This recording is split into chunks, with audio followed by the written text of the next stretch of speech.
subdivide 2-acre lot, it's already subdivided. Right. Well, you're subdividing a portion of the 2-acre lot to add it to a portion of the 19-acre lot to The lot area, create the lot another area third doesn't lot. change. We just, right, the net area Right, doesn't change. but you're creating a new lot. You're creating, out of 2 lots, you're creating 3 lots. In other words, you And didn't you're buy the lot. You're using portions of each of those lots. Right, and that's the issue. I mean, you know, we need the 50 feet, right, to get into the 5 acres. So Right. that's the access into the 5 acres.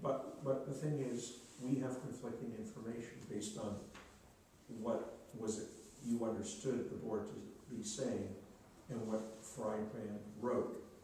And we're asking for clarification. We're not saying we don't want to rule favorably. Well, what's your question, my brother? Whether it's a subdivision or community? Whether that lot remains intact, and the reason for his statement in number 1, making the assumption that that's going into the rest of the property to create this lot.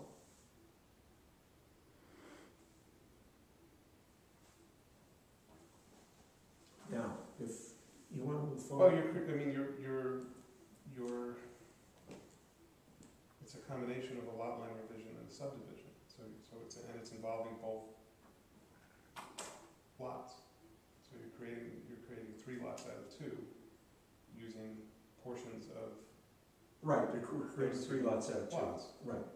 So I don't have a problem with that, 3 lots out of 2. Right. It really seems. So however, whether you're just, what order that takes place in. It is logical. They did buy a lot. They did rearrange boundaries to accommodate their plan, to accommodate access.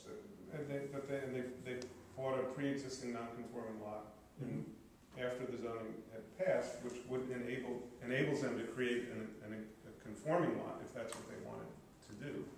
Right.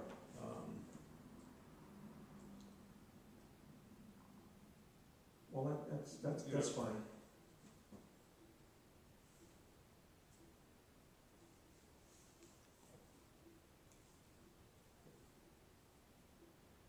I went through the zoning ordinance to try and understand better what the variance requests are and what our standard would be in reviewing them. And there's several areas that sort of are related to area variances, but are also there's an outright prohibition against flag lots in the SP zone. And so, to the extent that the zoning request is asking for a variance for the road frontage, we would still be allowing for a flag lot. There's also a provision regarding subdivision of non-conforming lots.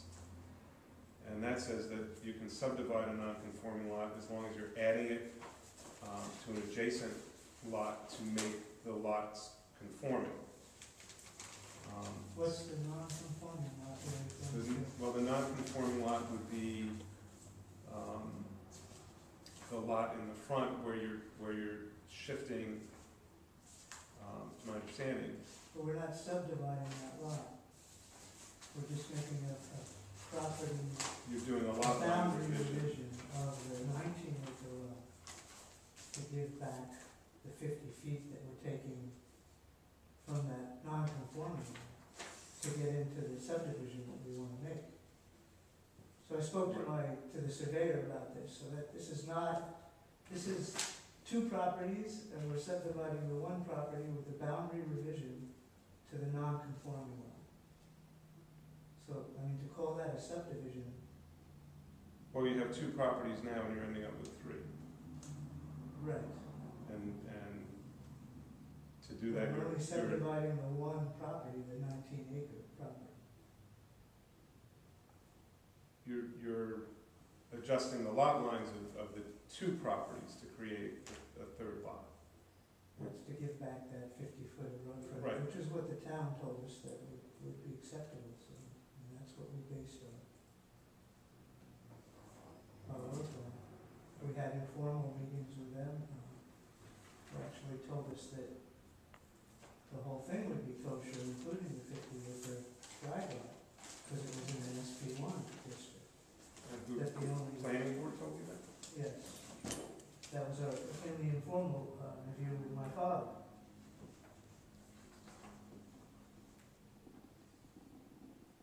They did stipulate that you have to keep the same amount of acreage on the non-conforming lot if you